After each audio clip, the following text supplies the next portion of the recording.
देवार्चना घरा आले संत जन, घरा आले संत जन, घरा आले संत जन, घरा आले संत जन.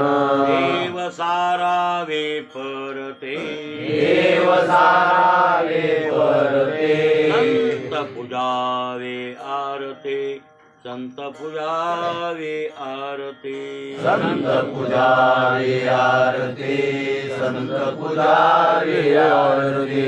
शालिग्राम विष्णु मूर्ती, शालिग्राम विष्णु मूर्ती, संत हो का भलते आती, संत हो का भलते आती, संत होका भलते आती, संत होका भलते आती. देव सारावे परते, देव सारावे परते, संत पूजावे आरते, संत पूजावे आरते, संत पूजावे आरते, संत पूजावे आरते.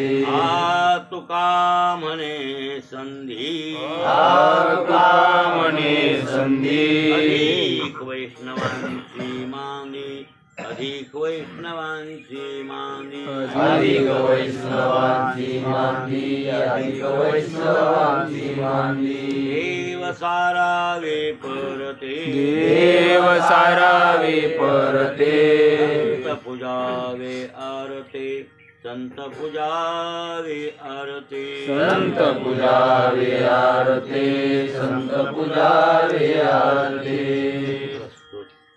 प्राप्त प्रसंगी सेवेसाठी निवडलेला अभंग दररोजच्या पाठातील जगद्गुरु तुकोबाराय जगात्यातील देवडीकरांच्या प्रतिप्रमाणे 303व्या क्रमांकाचा आपला अभंग चालू आहे.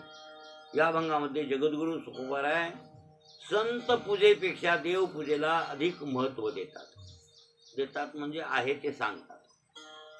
करिता देवार्चन, अर्चन नाम पूजा, अर्चन त्याला म्हणतात बरं का. अर्चन भक्तीची एक आले ना, देवाच्या भक्तीतलं अर्चन एक भक्ती आहे ना. श्रवणम कीर्तनम विष्णुस्मरणम, अर्चनम वंदनम दास्यम सख्यम आत्मनिवेदन. तर त्यापैकी अर्चन म्हणजे पूजा आहे, अर्चन भक्ती बरं काय. तर अर्चन नाम पूजा, देवाची पूजेपेक्षा संत पूजेला महत्व. घराला जर संत आले तर देव परते सारावे, म्हणजे देवाला पूजा तशीच ठेवावी आणि संतांचा आदरातिथ्य करावे. तिसऱ्या चरणामध्ये जगद्गुरु तुकोबाराय म्हणतात, शाळीग्राम नावाचा एक दगड आहे, शिळा, ती गंडकी नदीत सापडते. हिमालयावरून आलेली, नेपाळ मधून आली ती. कुठून? नेपाळला गेल्यावर लागते. आपल्याला नेपाळला गेल्यावर गंडकी नदी लागते. गंडकी नदी ती पुन्हा बिहारमध्ये आली आणि बिहारमध्ये गंगा मायला विलीन झाली. म्हणजे आपली गंगा माय इकडून प्रयागराजला आली, ते यमुना माय आली, प्रयागराज झालं ते संगम. त्याच्या खाली पुन्हा पुढे गेल्यावर पुष्कळ नद्या मोठ्या मोठ्या मिसळ, सोन नदी मिसळली तिला. दुसरी एक नदी आहे आपली ब्रह्मपुत्र आहे, ती तिकडे आहे, ती नाही बंगालमध्ये. ब्रह्मपुत्र नाही, ब्रह्मपुत्र खाली बंगालमध्ये. घागरा म्हणजे अयोध्येत शरयू, तिथंच नाव आहे घागरा. नकाशावर नाव घागरा आहे, जे भारताचा नकाशा त्याचं नाव घागरा आहे, तिचं नाव शरयू आहे. ते बी मानस सरोवरी जन्मली, ती सुद्धा त्या मानस सरोवर जन्मली होई. कोण? मानस सरोवरी जन्मली, भागीरथीशी मिळती झाली. कोणतं रामायण? कोणतं रामायण? बघा नी, माझी मानस सरोवरी जन्मली, भागीरथीशी मिळती. नाथांनी वर्णन केले. नाथ महाराज कवा बघितलं होते सर्व कोणाला? भागीरथीला मिसळली, एवढं खरे ती. आणि मग सगळ्या मिसळून गेल्या त्या.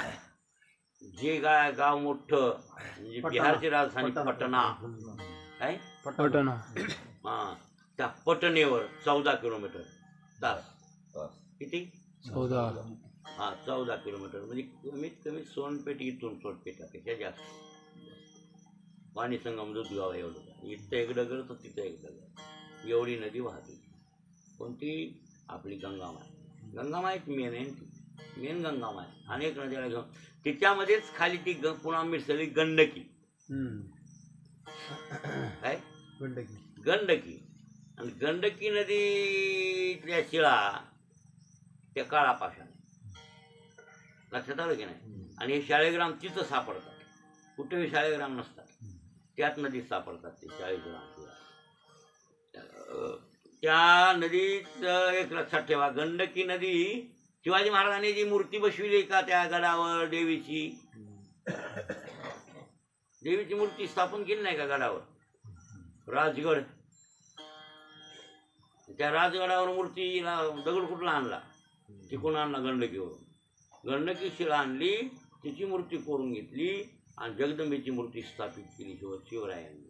आता रामाची मूर्ती तिकडे आणलाय दगड. हा, आता राम मूर्ती आहे का, हो तिकडून आणली. हो हो तिकडून आणतात. सहसा तिचाच दगड वापरतात त्या नदीतला. तर ते नदीतला दगड म्हणजे ती नदीची. आणि जे शाळीग्राम शिळा तिथंच उत्पन्न होतात किंवा निर्माण होतात. तिथं पुलह ऋषीचा आश्रम होता जुन्या काळात. भरत जलभरत राजा हरणीगर भागेला आला तो घातला वासनेने, मृगाचे निस्मरणे निमाला या लागी मृगजन्म पावला, जो कृष्ण स्मरणे निमाला तो कृष्णची झाला देहांती. असं वर्णन जे भागवतात आलंय ना, तर ते राजा भरत तिथंच राहत होता. पुलह नावाचे ऋषी. कोण? पुलह. ब्रह्मदेवाचे मानस पोत्र आहेत. हा, आणि त्यांना कपिल महाराजांची बहीण दिलेली होती पुलह ऋषीला. ते पुलह ऋषीचा आश्रम तिथं होता आणि तिथं राहायला गेला होता भरत. सर्व राज्य भोग त्यागून, सर्व राज्य वैभव त्यागलं त्या भरतानं आणि सर्वाला पाणी सोडलं. अनुकूल स्त्री आहेत, त्याच्या अनुकूल मुलं आहेत, त्याचं वैभव संपत्ती, त्याला काही 18 भार वनस्पती, फुली फळी ओळखती, 22 पोखरणी, नदी गंगा वाहती, जागर घरी कुल स्त्रिया, राज्य राणी व संपत्ती नाही हे सुख सांडोनिया, कासया योग सेविती, मग परी मदालसा डोंगरे बा तिला शिकवायला करून मदालसा. हा, 18 भार वनस आपल्याजवळ काय एक भार बी नाही. नाही, कमाल वाटते खरं. या लोकांना एवढं वैभव आहे, किती संपत्ती आहे लोकांची, अमाप संपत्ती. भारत देशाचा सम्राट आहे ते. एवढं वैभव आहे, एवढ्या बायका अनुकूल आहेत, पोरं अनुकूल आहे, वैभव आहे आणि सर्व सटकून सोडतात हे लोक. आपल्याजवळ दमडीचं खरं नाही, तरी बायकाही नीट बोलत नाही, पोरे आपल्या ऐकण्यात नाहीत, सगळं 3 तेवाळे, तरी त्याची ओढ घरची आपली संपलेली काय. बघा ना किती वैरागी त्या भारतात विचाराने. जे राज्यभोग भोगिती त्यांशी कदा नव्हे विरत. काय परत एक केली नवलसाठी शेवीला श्रीपती भोग. कमाल आहे त्याची. आपल्या भागवतामध्ये वर्णन केले, राज्यभोग भोगतात त्यांना कधी विरक्ती होत नाही. संसारात विरक्ती होतच नाही भरत. मधातच मुंड कद्दू वैद्य तो कुत्र, वैद्य तो कुत्र पाय आपलं की भोंगाला दू म्हणलं की मधा, दू म्हणलं की मधा नाही भरत. तुझं कसं झालं या बकल घुसलंय बिळात कुत्र, वैद्यचं कुत्र बकल बिळात घुसलंही नाही भाऊ. कोणतं वैदूच मधात घुसलं काय. आणि ते वैद्य लोक तुम्हाला वैद्य तुम्ही बघितलंच नव्हतं. इतकुले जास्त कुत्रे हो, लय बारकुरे कुत्रे ते मुद्दामच लहान ते बिळात मावेत म्हणून. पण लय तो खतरा त्याच्यात ते खोकड जायचं, खोकड जायचं ते लोक. खोकड कोळी नाही का बघितल्यावर सोडीतच नाही, सोडीत नाही. सोडीत कुत्र हा असं पाय आपलं दू म्हणलं की मधातच शिरते. काय कमाल आहे त्याचे, मधलं ते खोकड काढते जाऊन. हो कमाल आहे त्याची. हा हे बरं काय तसं आपलं झालं संसारात. दू म्हणलं की मधातच माने का दू मधातच मिट्टी आहे की नाही. हे लय त्याच्यात भरत हे माऊली हे लय खतरा कुत्रे येते. खतरा कुत्रे येते बरं काय. एकदा बिळात गेले का ते शिकार काढतेच वरी. असं महाराज एवढं हे वैभव लोकांचे होते, येईन सोडून दिलं. कमाल आहे त्या भारतासारख्या. आणि ते तिथंच राहत होतं बघा गंडकी नदीच्या काठात पुलह ऋषीच्या आश्रमात. इथून सर्व राज्य भोग सगळे सोडून दिलं, बायका पोरं सगळे सोडून दिले आणि भगवंताचं चिंतन करण्यासाठी मुद्दाम जंगलात गेला. आणि तिथं जाऊन पुढं ऋषीला म्हणलं महाराज मला इथं राहायचं. बाबा बाबा बाबा तू भारताचा सम्राट हो सर्व सोडून आलो मला आता काही नाही. आता इथं चिंतन करायचं. राज ऋषी भरत आहे. कोण आहेत ते? हा हे ब्रह्मऋषी जरी असले ते राज ऋषी आहेत.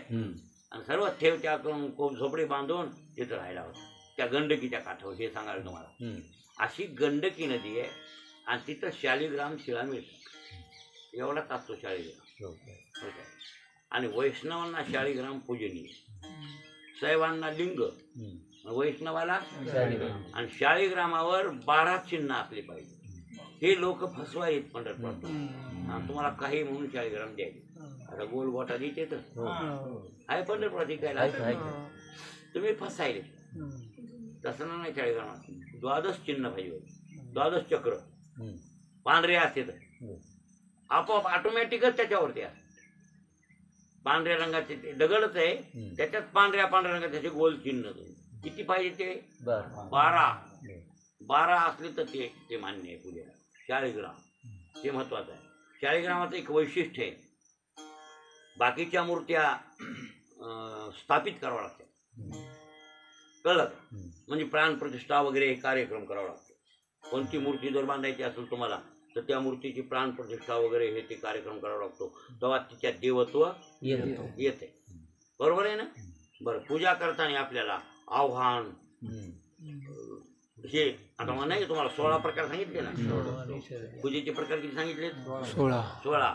आव्हान असं हा बरोबर आहे. बरोबर आहे. तिसरं बरं पाद्य पुन्हा अर्घ्य बरोबर आहे ना. पुन्हा आचमन. आता हे आव्हान शालिग्रामाला करायची गरज नाही. शालिग्रामाचं फार महत्व आहे बरं. त्याला काही गरज नाही. ते बोल देवाला त्याच्यात देव आहेच. बोलवायचा नाही तुम्ही. बरं पुन्हा एक वैशिष्ट्य की त्याला प्राणप्रतिष्ठा वगैरे करण्याची गरज नाही. शालिग्राम कुठे असो. बरं इथला शालिग्राम उद्या पिशवीत नेला तरी जमतो. मग इथं शालिग्राम ठेवला आपण आज आणि उद्या लगेच ते पिशवीत संगत म्हणजे स्थलांतरित केलं तरी काही अडचण नाही. काय शालिग्राम महत्वाचा आहे. शालिग्रामामध्ये विष्णू परमात्मा स्वयं आहे असं मानलेले. स्वयं शालिग्राम आणि विष्णू दोन नाहीत, एकच आहेत दोन्ही. महादेव आणि लिंग एकच. महादेवाचं लिंग म्हणजे लिंगच आहे. मग एवढं आहे. शालिग्राम पूजा करायची तर जाणवं असलं तशी तर कोणतीही पूजा करायला जाणवं पाहिजे हो. जाणव्याशिवाय पूजा मान्यच नाही वैदिक धर्मातली. कोणी काही म्हणा आव्हान विसर्जन हे ते काय हे जे सगळे उपचार 5 उपचार पंचोपचारे करा, षोडशोपचारे करा, कशीही पूजा करा. त्या करणाऱ्या पूजेच्या माणसाच्या पुजाऱ्याच्या गळ्यात काय असलं पाहिजे? जाणवं. तीच पूजा मान. आणि विष्णूची लिंगाची पूजा करायला लिंग पाहिजे बरं का गळ्यात. गुरुजी हा रुद्राक्ष माळ गळ्यात लिंग. दीक्षा घेतली पाहिजे. कशाची? शिवदीक्षा. हा शैव दीक्षा घेतली तर शिवाची पूजा मान्य होते असते. तुम्ही बघा ना ते परमरहस्य ग्रंथ. परमरहस्य महादेवाचा ग्रंथ आहे ते हनुमंत स्वामीने केलेला. हे नाही भाऊ परमरहस्य. त्या परमरहस्यामध्ये त्यांनी पंचाचार्य म्हणजे 5 आचार्य. त्यात तिकडचं वर्णन करणं वळी झालं म्हणून तुम्हाला सांगायला. पंचाचार्य ते. आता त्याच्यामध्ये सांगितलंय की जर दीक्षा न घेतलेला लिंगविरहित माणूस असेल त्यांच्यातला वीरशैव धर्मातला तर ते भवी आहे. भवी म्हणजे आपल्याकडे चांडाळ. आपण त्याला काय म्हणतो? चांडाळ आहे. बिना जाणव्याचा शूद्र आहे. ज्याला जाणवं नाही, ज्याला कोणते संस्कार उपनयन झालेले नाहीत. उपनयन संस्कार रहित पोरगा असलं की ते शूद्र. कवरही असू दे. जाणवं येईपर्यंत आपलं लेकरू शूद्र असते हो. आणि शूद्राचं काहीच नाही सांगितलं. सुतक नाही काहीच नाही. संस्कार म्हणून तर आहे महाराज. म्हणून तर आहे. बिना लग्न सुतक त्याच्यामुळे बाधा करत नाही ना.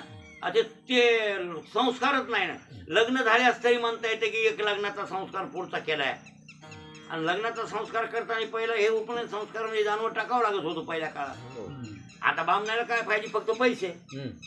पैसे झाले का ते कसंही लग्न लावते. काय गरज आहे त्याचं? पण पहिले तसे नव्हते ब्राह्मण. तुला जाणव नाही वा जाणव टाकावा. नवरदेवाला जाणव टाकीतच होते पहिले. जाणव टाकूनच मग ते लग्न लावायचे. ते नियम होता आपल्या हिंदू धर्मातला. कळलं का? उपनयन संस्कार जुन्या काळात आपले होत होते आपल्या लेकरायचे. कराय पाहिजे. त्याचे आवाज पुन्हा आता तर लई झाले बाबा. सध्याचा आवाज व्हायले, सध्याचा आवाज व्हायले.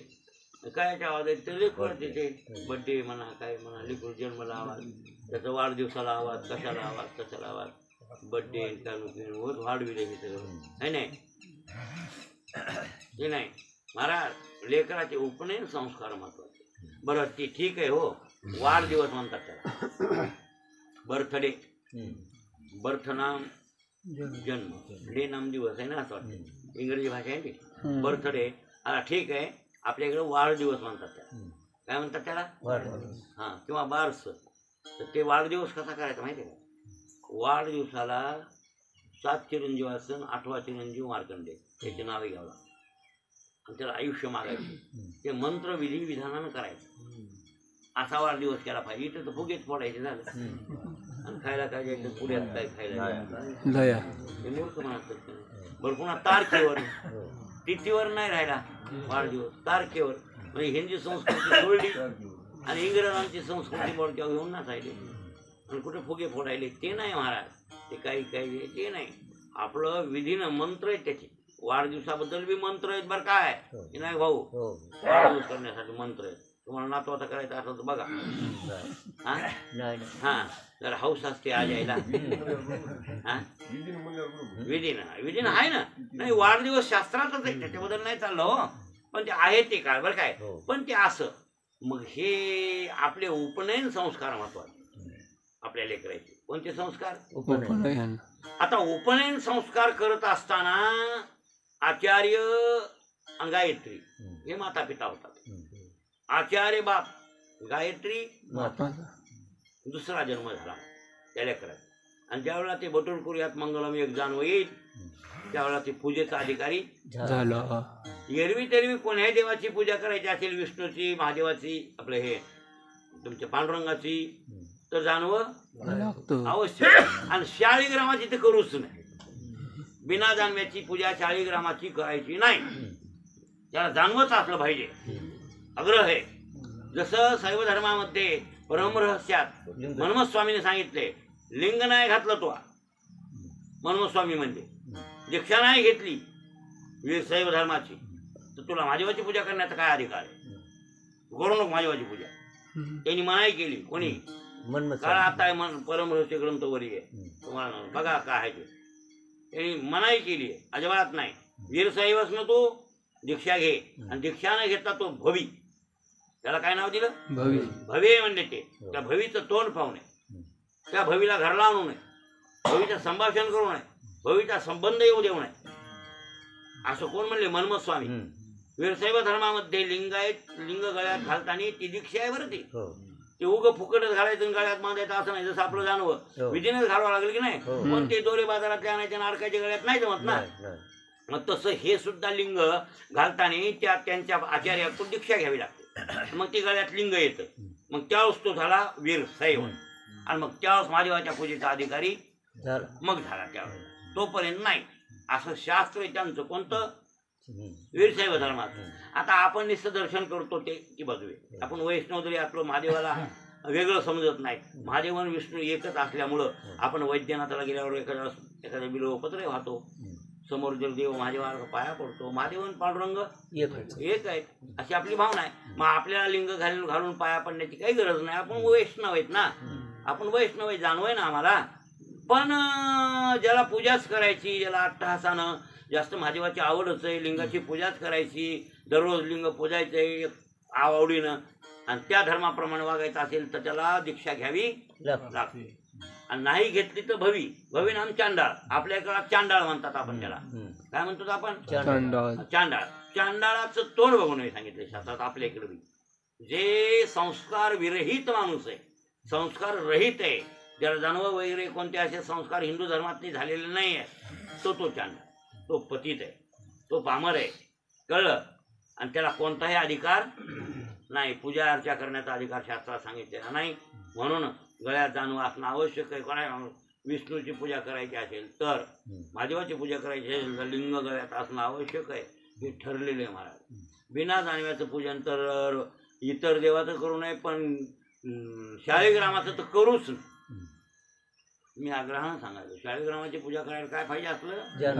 जाणू असलं पाहिजे. जाणू असल्यास शाळीग्रामाची पूजा मान्य होते, अन्यथा नाही. असा शाळीग्राम महत्वाचा आहे. साक्षात स्वयं विष्णू आहे. साक्षात स्वयं काय ते? विष्णू. महादेवाचं लिंग लिंग नव्हे. नाही नाही नाही, साक्षात महादेव आहे. लिंग म्हणजे साक्षात महादेव आहे. विचार बरं काय. तसा शाळीग्राम म्हणजे साक्षात कोण आहे? विष्णू. विष्णू परमात्मा आहे. बरं, महादेवाला बेल आणि शाळीग्रामाला तुळशी मंजुळा, इतर फुले कुठेही कोणत्याला काही व्हायचं नाही. महादेवाला बिल्वपत्र समर्पया, म्हणजे बिल्वपत्रच व्हायचं त्यांना. महादेवाला त्याचीच आवड आहे. आणि यांना ते शाळीग्राम पूजेला ते काय तुळशी वगैरे. विष्णू आहे ना. वैष्णवी दीक्षा आहे आपली. आणि वैष्णवी दीक्षेमध्ये आणि ती सांगितलेले जसं वैष्णवी दीक्षेचे नियम आहेत त्याप्रमाणे आपण वागलं पाहिजे. आपण वैष्णव आहोत. विष्णूचे उपासक कोण झाले? वैष्णव. वैष्णव बरं काय. मात्र एवढं आहे, तुम्ही वैष्णव आहेत, महादेव कमी असं समजायचं. तुम्ही शैव आहे, महादेवाची उपासना करता, विष्णू कमी आहे समजू नका. म्हणून नाथ महाराज एका अभंगात म्हणले, होऊन या वैष्णव जो का निंदी सदाशिव. कोण म्हणले? नाथ महाराज. होऊन या वैष्णव जो का निंदी सदाशिव, तयाचे न पाहावे वदन, तो मूर्खाहून मूर्ख झाला. त्याचं तोंड बघून. कोणाचं? महादेवाची निंदा करणं. शिवनिंदकाला विष्णू परमात्मा प्राप्त होत नाही. रामायणामध्ये तेच वर्णन आहे. एवढा मोठा रावण, महादेवाचा इतका आवडता गण, तो वीरशैवच होता. कोण? रावण. हा शिवाचा कट्टर उपासक. आणि मग एवढा रावण उपासक असूनही त्याला मृत्यू आला. तिथे वर्णन केले गावबा महाराजांनी. गावबा महाराज म्हणले त्याच्यात चुकलं गेलं, त्यानं दोन्ही देवात घेतले. बघा रामायण काढा ना तुम्ही युद्धकांड. रावण मेल्यावर ते विषय काढा त्या अध्यायात. काय म्हणला ते? अरे त्यानं म्हणले शिव उपाशीला आणि विष्णू निंदे. बरोबर आहे. विष्णू म्हणजे राम आहे ना. विष्णूची निंदा केली म्हणून त्याला ही गती प्राप्त झाली, मरावं लागलं. कोणी बी जरी झालं तर विष्णूची निंदा करायची नाही शिवभक्तांना, आणि विष्णू भक्तांना शिवाची निंदा करायची नाही. का? अरे नाथ महाराज एका जनार्दनी शिव आणि शिरोमणी नाही, एका जनार्दनी वैष्णव शिरोमणी महादेव. सगळ्यात मुख्य वैष्णव कोण आहे? महादेव आहे. हो. ओम नमो शिवादी कावड घेतली खांदी, मिळाली संत मांदी, त्याचे हजेरी नवंदिरे. सगळ्याच्या अगोदर पंढरपूरची वारी करणारा कोण आहे? हा, तिरचूळ डमरू घेऊन आला आहे ना. बरं, तिरचूळ डमरू घेऊन आला आणि मग गिरजेचा कांत तिथं येते. म्हणजे पहिला वारकरी कोण आहे? महादेव आहे. म्हणून महादेव वैष्णव आहेत. कळलं का? म्हणून महादेवाची निंदा करायला सांगितली नाही. फक्त महादेवाची पूजा आपल्याला करण्याची गरज नाही. आपण शाळीग्रामाचीच पूजा करा. आपल्या पूजेत लिंग काही गरजेचं नाही. तर माझ्याकडे बघा, कुठं तरी तुम्हाला घेतलं, कारण दिसत लिंग नाही. कारण काय, एक धरलाय ना मार्ग. दीक्षा आमची वैष्णवी, त्या वैष्णवी दीक्षेनं त्या रस्त्यानंच आम्ही तिथपर्यंत जाणार. महादेवन विष्णू तर स्वयं ब्रह्म आहेत तिथे. कळलं का? आम्हाला ब्रह्मरूपी गावाला जायचंय, मोक्षरूपी गावाला जायचंय. मग एक रस्ता पकडलाय, त्या रस्त्यानं जाणार. तुम्ही या वीरशैव रस्त्यानं जा, एकच आहे. त्या रस्त्यानं गेले तर तिकडं ते एकच आहे, गाव एकच आहे. पण हे इकडं इकडं इकडं इकडं इकडं इकडं नाही, इकडे इकडे करायचंच नाही. एक विधानी न धरू पालट न समड हे वाट सापड. एकदा गौसलेली वाट आम्ही सोडणार नाही. ऐका जी तुम्ही भक्त भागवत आणि कराल ते हित सत्य. तुकाराम महाराज हे सांगता. तुकाराम महाराज काय म्हणून त्यांना काय महादेव मान्य नाही थोडंच आहे. बरेच अभंग त्यांच्यावर त्यांनी महादेवावर केले ना त्यांनी असं. मग आता शालिग्राम विष्णू मूर्ती आहे. शालिग्राम विष्णू मूर्ती म्हणजे साक्षात विष्णू म्हणाले ना तुकाराम महाराज. शालिग्राम कोण आहे? ते विष्णूची मूर्ती. म्हणून ज्ञानवार म्हणले लिंग का प्रतिमा देते देखत होते. देखत ठेवांगी. हा, लोटी जे काठी पडली त्याची. हा, कोणत्या लिंग का प्रतिमा देते. का म्हणले बरं का हो का शब्दाचा अर्थ कळला का हे तरी आणि ते एक पकड इथं दोन्ही पकडली देत मान नाही एकच पकड ना लिंग का प्रतिमा लिंग ना म्हणजे महादेवाची पिंड त्याची पूजा कर नसेल तर प्रतिमा विष्णूची मग त्याची पूजा कर बरं काय ना तरी एखादे नाव हा ना तरी एखादे ना शैव का वैष्णव सैव का वैष्णू वाचे वशे ते वाग्भव तप जाणावे हो बर तरी शंभू का श्रीहरी पर्यंत होय शंभू का श्रीहरी पर्यंत होय मग आपलं तसं नाही ना सोमवाराला की महादेव आहे बुधवाराला की विष्णू आहे चल द्या कसं काय कसा जीव द्यावा सांगा कसा गौसम ते देव कसं ते वाट म्हणजे रस्ता असा मोडामोडी केल्यावर कसं जमत काय नारबळी तुम्ही लवकर भेटाव काय लवकर देव का देव नाही भेटाव संसारातलं भलं व्हावं होय. देव भेटण्याची कोणाला आवड आहे हे नाही भाऊ सांगा माझे लवकर पावत आहे हा? माझे लोक हा गोळा देव आहे ते लवकर पावतय लवकर देते म्हणून इच्छित त्याच्यात सकाम भक्ती बकळ आहे ना कळलं का सकाम इच्छा बकळ आहे मग रावणानं तेच प्राप्त केलं ना उपाशीला महादेव हे खरंय महादेवाला मोक्ष मागितला येड मूर्ख कोणी कळलं वैभवन मला लंकेचं राज्य देन यावन त्यावन अशा भानगडी त्याच्यात पुन्हा बायकोच मागितली येण्यानंतर चुकलं करायला बोंबललं हा महादेवानं दिलं त्याच्याबद्दल वाद नाही हो महादेवानं दिलं आणि महादेवाचा आवडता गण होता तो भक्त होता पण ते नाही ना मोक्ष मागितला नाही महादेवाला मोक्ष मागितला असता तर विष्णूची निंदा करीतच नव्हता कळलं का महाराज ते वैभवन हे प्रपंच मागणं हे काही देवाची भक्ती नाहीत की आपलं ते तुम्हाला किती सांगायला देवाची भक्ती होतच नाही ना असो तरी शंभू का श्रीहरी पर्यंत होय का जे शब्द वापरला का ज्ञानोबरायने तिथं तिथं असं समजायचं हे किंवा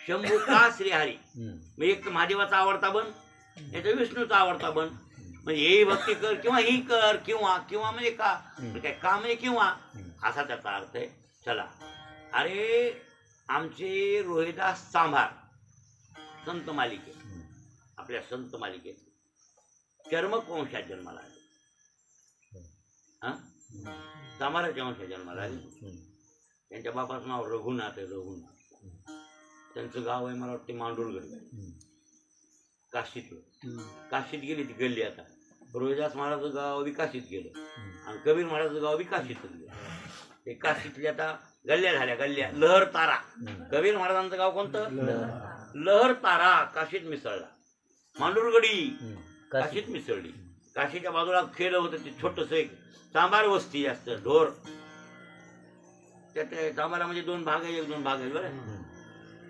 नुसतं काताड रंगवितात आणि चमड्याचंच काम करतात ते काय ते काताळी काढणं ते निर्मळ करणं रंग देणं आणि ते कातडी इकडं ठोक ते ढोर हा आणि काताळ घेऊन पुन्हा त्याची काही कलाकार वस्तू करणं जोडे बुट काही वगैरे तर तेच सांग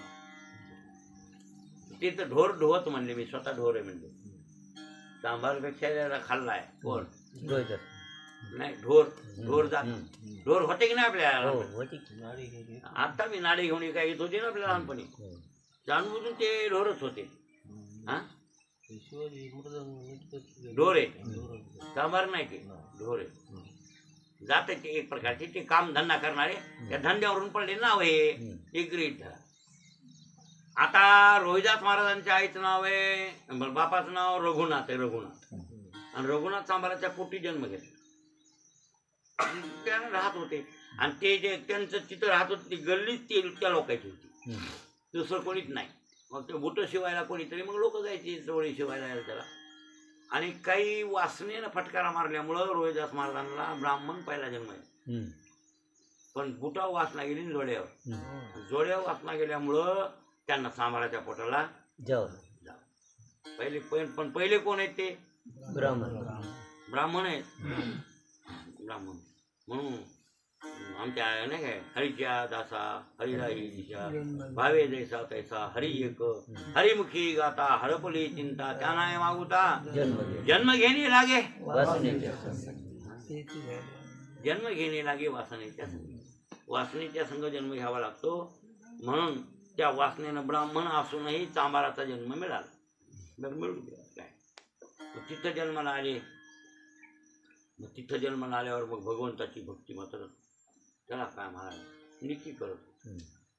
एके दिवशी नेमकी शालिग्राम शिळा आहे, तिला कातड्याच्या पिशवीत ठुलंय. पिशवी कशाच्या? त्या चांबाराकडे सगळ्या उपकरण वस्तू कशाच्या? कातड्या. त्या कातड्याच्या पिशवीत ठुलंय शालिग्राम. ते काढला, आंघोळ केली होती कोणी, जेवण केलं आधी. खरखर करीत होतं पोट. हो भूक लागली. जेवले होते आंघोळ करून. जेवल्यावर पुन्हा असं बरं ते पूजेत काढला, शालिग्राम ठेवला आणि ते तितक्यात ब्राह्मण आला पंचांग सांगायला. पंचांग सांगायला ब्राह्मण आलं, एकादशी सांगायला आलं. ते बसलं त्याच्या रानाच्या वाट्यावर. बघितलं ते मधात शालिग्रामाची पूजा करायला. म्हणजे ब्राह्मण म्हणला, रोहिदास काय म्हणला देवा? अरे शालिग्रामाची पूजा तुम्ही चांभार लोकांनी करावं का? तुम्ही चांभार आहेत, चांभारानं शालिग्रामाची पूजा करणं बरोबर नाही. आणि त्यात पुन्हा कातड्याची पिशवी शालिग्राम ठेवलाय. बरोबर आहे म्हणजे महाराज. ब्राह्मण, अरे शालिग्रामाची पूजा करायला ब्राह्मण लागतो म्हणजे जानवं लागतो. आणि जानवं असणारा ब्राह्मण द्विज. ते मराठी असला तरी बी, वैश्य असला तरी बी द्विज. दोन जन्म होतात का? लक्षात आलं? मग त्याला जानवं असलं पाहिजे पूजेला. ते रोहिदास महाराज म्हणले, आणि तू जेवण करून पूजा करतोस म्हणा, पुन्हा कातड्याचे पिशवी शालिग्राम, सगळं तुझं उलटच आहे. ब्राह्मण ते रोहिदास महाराज म्हणजे बरोबर आहे म्हणा. जेवण का करतो ते सांगतो. काय होतंय म्हणले, नाही जेवण केल्यावर मग लक्षच लागत नाही. भास्कर ज्ञानेश्वरी वाचते म्हणा. सोनाच्या चुलीवर ज्ञानेश्वरी वाचताना हे आता ओम नमो ज्या वेद प्रतिपाद्या झाली का भाकर? जाई वय पण काय मारे का मुश्किल आहे किंवा एवढी भूक कशी येडी करते माणसाला बघा बघा. किती भूक येडी करायली आहे. भय नाही. मनाचा खेळ होते. पटलं? कशाचा खेळ आहे? मनाचाच खेळ महाराज. खरं मनाला काय येड केलं की नाही असं येड होते काय? उगत खाऊ खाऊ खाऊ खाऊ करतो महाराज. त्या रोहिदासाला भूक सोसत नव्हतं. ते म्हणले, महाराज मला काय भूक सोसत नाही, मी काय करतो पोट भरायचं जेव. म्हणजे मग हे शांत केलं. मग पूजेत मग म्हणलं त्याच्यामुळे मी पूजा पुन्हा. आता तुम्ही कातड्यात म्हणाले कातड्याचं देव आहे किंवा म्हणले मधात. हे वरून काय आपल्या कातड आणि मधात रथ राम. मग कातड्यातच बसलाय की म्हणले मग मी कातड्यात ठरतो काय व्हायले. राम कातड्यातच आहे. ब्राह्मण म्हणाले ज्ञानाच्या गोष्टी शिकवाय, ज्ञानाच्या गोष्टी शिकवाय असं मला. नाही ज्ञानाच्या नाही हो म्हणले, खरं बोलायलो असू द्या म्हणले. आणि तुम्ही म्हणाले की जानवं जानवं जानवं जानवं असेल त्यानं शालिग्राम पूजावं. मान्य आहे मला. रापेनं पोट फाडलं, मधातून जानवं काढून हे वरलं नाही म्हणले आम्हाला जानवं, पण मधातलं. आणि मग ब्राह्मण पाया कोणाच्या? म्हणून चांभाराने जानव्याशी काढून लावले त्या भाटात, काढून लावले त्या भाटात. त्यानं जानवच काढून दाखवलं. कोणी? अधिकारी होते. अधिकारी यांच्यासारखं आपण करायचा विचार. म्हणजे ते जेवण करते पूजा म्हणून आपण करायचं नाही बरं का? त्यानं नाही केली तरी पूजा जमते. हा जेवण काय, त्यानं पूजा नाही केली तरी त्यांची पूजा देव करते.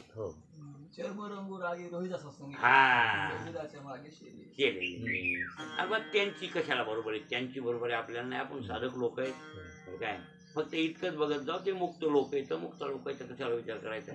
जानवच काढून दाखवलं ब्राह्मणाला आणि ब्राह्मण पाया पडला. कोणाच्या?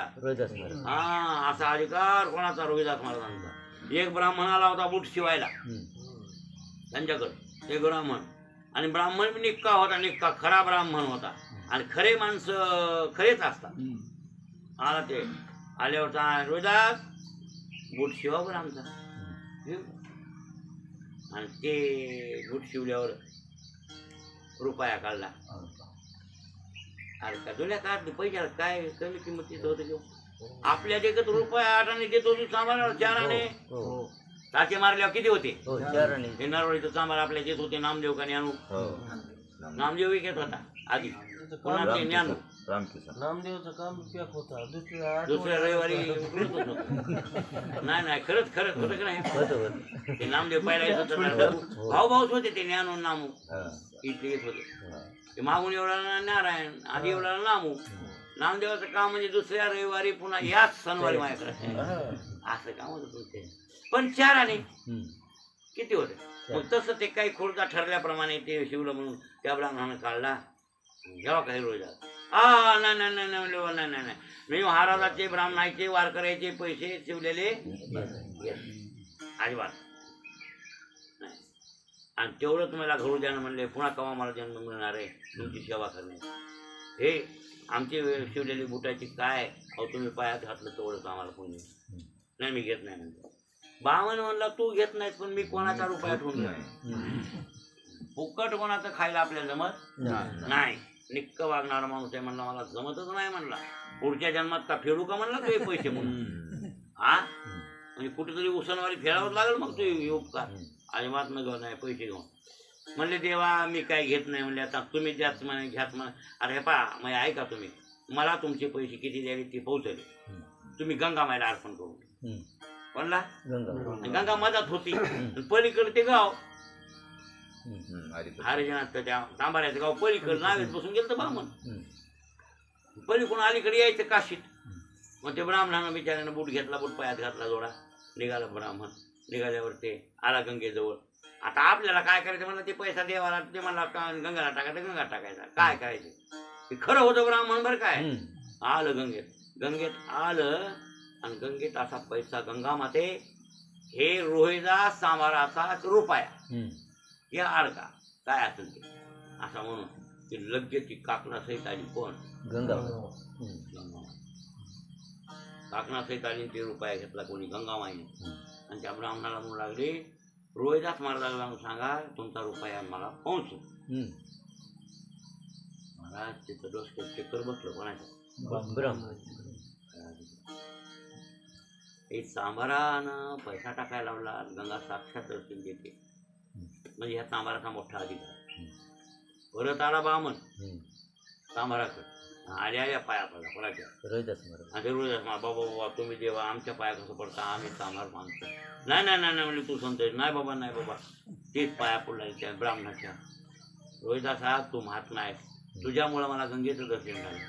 एवढंच विचारतोय तुला मी तू काय केलंस साधना काय केली एवढी.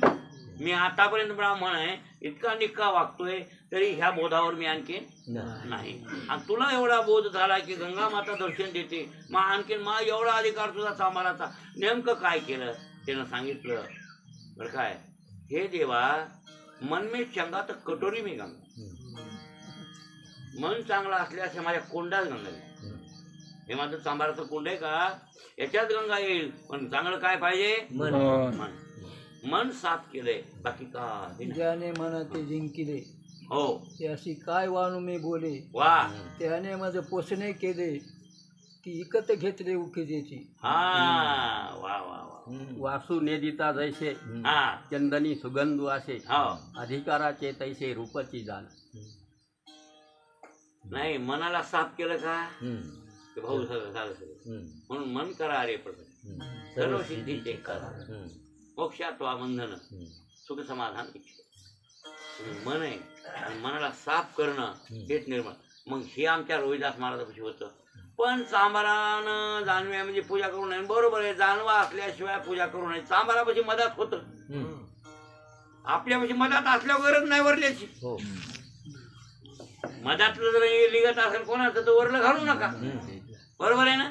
पण आपण मधातून काही निघालं नाही अजून. मग मधातून निघत नाही तोपर्यंत वरलं जानवं घालायचं. आणि जानवं घालूनच विष्णू परमात्म्याची पूजा शालिग्रामाची करायची. आणि शालिग्रामाची जर पूजा केली शालिग्राम विष्णू मूर्ती आहे विष्णूची मूर्ती आहे हे खरं आहे. पण एक लक्षात ठेवा ती जरी विष्णुमूर्ती असली आणि ती शालिग्रामाची पूजा तुम्ही करीत असला तर त्याच्यात जर वैष्णव आले संत आले तर शालिग्रामाची पूजा सोडून द्या. का अचेत आहे ते शालिग्राम आहे ना अचेत आहे आणि आलेला संत चेतन आहे. बरं त्यांची सेवा करा संतांची सेवा करा आणि त्या संतांमध्ये जात पातीचा विचार करू नका. संत हो का भलते तो हरिजन आहे का संत तो ब्राह्मण आहे का. आता जेवढे ज्ञानोबर आहे तेवढेच चोखोबर आहे का कमी जास्त पण आहे दोघा नाही. आपल्याला दोन्ही पूज्य तेवढेच वाटावे. चोखा मेळा आणि माऊली दोन्हीचा अधिकार एक. नामदेवराय आहे चोखा मेळा दोन्हीचा अधिकार आपल्या बाबतीत एक. हा चोखा मेळा मानित होते ज्ञानोबरायला गुरु गुरु नामदेवराय तर जे गुरुच होते कोणाचे चोखा मेळा माती जातीचे महार आहेत ना. आता त्यांचे गुरु नामदेवराय आहेत ते त्यांना मानित होते कोणाला नामदेवरायला. आणि नाथ संप्रदायाचे चोखा मेळा म्हणजे ज्ञानोबरायांनी उपदेश केला मुक्ताबाईंना मुक्ताबाईंनी उपदेश केला खेचर स्वामीला खेचर स्वामींनी उपदेश केला नामदेवाला आणि नामदेवाने उपदेश केला चोखा मेळ्याला. मग कोणती परंपरा ही नाथ परंपरा आहे. मग ज्ञानोबराय गुरुनाम गुरु आहेत चोखा मेळ्याचे. मग ज्ञानोबरायाला ते मानित असतील म्हणून जा पण आपल्याला चोखा मेळा आणि माऊली तेवढीच की नाही सारखे सारखे. संतात जात नाहीच आहे. हा वैष्णवाची जाती पाहिली जो कोणी त्याची जात पाहिजे नाही पण काय. आणि म्हणून तो चोखा मेळा म्हणावं लागला ऊस डोंगा परी रसनही डोंगा काय बोललाशी वरल्या. अरे ऊस डोंगा आहे म्हणजे आमची जात हलकी आहे म्हणून आमचं अंतकरण हलकं नाही. अंतकरण आमचं चांगलं आहे हे महत्वाचं. ऊस डोंगा परी रसनही डोंगा तर काय बोललाशी वरल्या. चोखा डोंगा परी भाऊ नाही डोंगा काय बोललाशी वरल्या रंगा असे चोखा मेळा म्हणतात. म्हणजे संतांच्या बाबतीत जात पात असा विचार करायची गरज नाही कोण्याही जातीचा. म्हणून ते यातायाती धर्म विष्णुदास निर्णय तो ऐसा वेद बरोबर आहे ना का. अरे कोण्याही वंशात जन्माला असला आणि त्यानं ब्रह्मस्वरूपाची प्राप्ती केली असली तर तो महात्मा बरं काय पूजनीय असतो. तुमचं वंदे होय हो हळशी जो काय गुणवाद हो. मग भगवंताचे गुणगान गाते ना तो नीच कुळीचा असला तर मग आगा दैत्याची कुळी प्रल्हाद तो मी निहाई म्हणून दैत्य भावाधिक मेरी लिंपेची ना स्त्रिय वैश्या सता सुद्रा असते पियांती परांगती. काय स्त्री असो वैश्य असो शूद्र असो कोणी असो ते पियांती परमगती त्यांना सुद्धा मी परमगतीला नेतो. म्हणजे कोण्याही जाती संतांमध्ये जात लावायची नाही आणि जात पात खायची नाही संतांमध्ये. ब्रह्मरूपी जगी संत अवतरले हो हो ना उद्धराय आले ती ना ज्यांना मान्य आहे ना पण तिथं जातापातीचा विचार सांगितला. म्हणून शालिग्राम विष्णुमूर्ती संत हो का भलते याती कोण्या जातीचे संत असोत काही घेणं देणं नाही. तुका म्हणे संधी अधिक वैष्णवांची. शेवटच्या चरणामध्ये तुकाराम महाराज म्हणतात संधी नाम दोघा देव एका पारड्यात आणि संत एका. मग कोण जास्त आहे म्हणजे वैष्णव. विष्णूपेक्षा मोठा कोण वैष्णव. वैष्णव वैष्णव तो जया अवघी देवावरील नाही आणि प्रमाण धन धन तृणजन है ना. धन धन तृणजन अनेक प्रमाण नाही देवच प्रमाण आहे त्यांना. आणि तो ज्याची देवावर माया वैष्णव तो कोण वैष्णव जया देवावरी माया. वैष्णव तो चंद्री आली आलती उलटी घालती बघितलं जरा आलती चंद्री येते ज्ञान मला. वैष्णव तो जो कोण वैष्णव वैष्णव तो जया देवावरी माया. वैष्णव तो जया अवघी देवावरी माया. असा वैष्णव श्रेष्ठ आहे कोणापेक्षा देवापेक्षा. म्हणून तर तुकिता तुलनेशी ब्रह्मतुका म्हणून रामेश्वरी हो मला वाटते देवापेक्षा मोठे कोण संत असं वर्णन आहे. सबसे बडा कोण सबसे बडा नहीं सबसे बड़ा कौन है मैं हूँ और सबसे बड़ी पृथ्वी है सबसे बड़ी पृथ्वी म्हणजे प्रश्न उत्तर इथे विकल्प संकल्प दिलं. मग सगळ्याहून मोठी जर पृथ्वी असेल तर काय, तर ती सुद्धा कशाची बडी आहे? म्हणजे पृथ्वी काय को बडी आहे? वो तर शेष माते पर खडी आहे, बरोबर आहे ना? ती शेषाच्या डोसक्यावर खडी आहे, शेष बडा. मग शेष बडा आहे. मग शेष काय को बडा है? वो तो महादेव जी के गले में पड़ा है, महादेव बडा. मग महादेव बडा है, बरोबर आहे ना? महादेव काय को बडा? बरं काय, उसका कैलाश पर्वत रावण ने उखाड़ा है, रावण बडा. रावण बडा आहे. म्हणजे महादेवपेक्षा कोण मोठा? रावण मोठा आहे. रावण काय को बडा है? और रावण वो तो राम से एक बाण से उड़ा है, फिर राम बडा. फिर कौन बड़ा है? राम बड़ा. राम काय को बड़ा है? वो तो हनुमान जी के हृदय में खड़ा है, हनुमान. सगळ्यात बडा कोण ठरला? हनुमान. हनुमान म्हणजे संत. सगळ्यात मोठा कोण आहे? इथं म्हणून म्हणे तुका म्हणे संधी अधिक वैष्णवांची मानली. म्हणजे देवाच्या संताच्या मध्ये तपाव संधी नाम संधी केली, बरोबरी बघितली जर तर वैष्णव श्रेष्ठ आहे देवापेक्षा, इतकंच सांगायचं तुकाराम महाराजांना. म्हणून देव सारावे, देवाची पूजा तुम्ही जरूर करा, पण तेवढ्या जर संत महात्मा आला तर त्याला विशेष महत्व द्या. कोणाला? संताला. आणि संताची सेवा करा, पूजा करा. पूजा या अर्थ शब्दाचा अर्थ हळद कुंकू वाहणे एवढीच पूजा नाही बरं काय. आणि त्याच्यात पुन्हा तुम्हाला सांगतो आता सहजच, संत पूजा करा, संत पूजा करा. संतांची पूजा संतांच्या मनाप्रमाणे वागणे. काय करा महाराज, लोक पाया पडतात ऐकत नाही. नको वाटते पाया पडून, पायात पडून घेणं नाही, अजिबात नाही. मी बऱ्याच लोकांना पायात पण तुम्ही ऐक मनासारखं वाटत कशाला पाया पडता? उपयोग नाही, उपयोग नाही. आमच्याकडून दुखते ना मला, तर तुम्हाला मी सांगत नाही, पण बऱ्याच काही लोकांना पाया पडू शकत ना, अजिबात नाही पडायचं पाया. तुम्ही विचारा बरं काय काय पायात नाही. आमच्या सुनाईला पाया पडू देत नाही, विचारा काय पडू देतो पडते आता. पोरं अजिबात नाही पाया पडायचं, कोणी पाया पडायचं नाही. विचारायला येवायला विचारा, बायकोला नाही, ते काहीच नाही. विचारा नाही, समोर येत समोर आहे.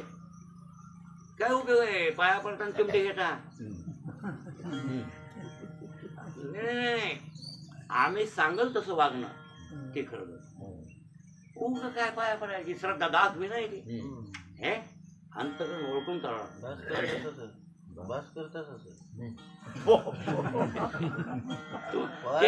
तुमच्या फिरून तिथं होता आवलगावात रामकिसन.